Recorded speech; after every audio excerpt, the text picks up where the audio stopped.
Dans le milieu artistique, on le connaît sous son nom d'artiste René Bocoul. Mais son prénom d'état civil au Congo, c'est Laetitia, ce qui a valu à sa mère une demande d'explication. J'ai dit, mais pourquoi me donner un nom d'une femme? Il me dit, qu'est-ce qui se passe quand tu appelles Laetitia devant les gens? J'ai dit, mais tout le monde me regarde. Il me dit, mais voilà ce que je voulais. Et ça marche. Artiste reconnu au Congo, il travaille à l'école des peintres de Poto-Poto, centre d'art de renommée internationale. L'UNESCO lui décerne la médaille Picasso, qui reconnaît une contribution exceptionnelle à la culture. Mais sa liberté dérange. On lui fait savoir que ses jours sont comptés.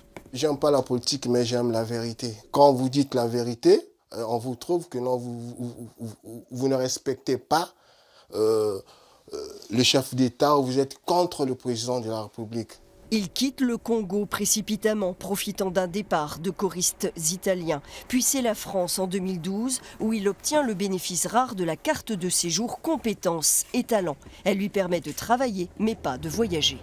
Je reçois pas mal des invitations aux États-Unis, en Chine, en Algérie et au Sénégal.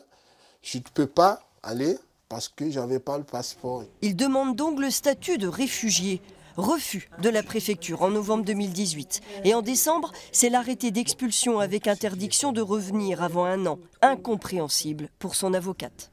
On ne parle absolument pas de son statut d'artiste, de ses projets professionnels, de ses collaborations avec les différentes institutions locales, politiques, nationales. Enfin, non, absolument pas. Cet aspect-là est totalement nié. Son recours au tribunal administratif sera examiné le 31 janvier prochain. Voilà, il faut qu'il la motive. Et donc,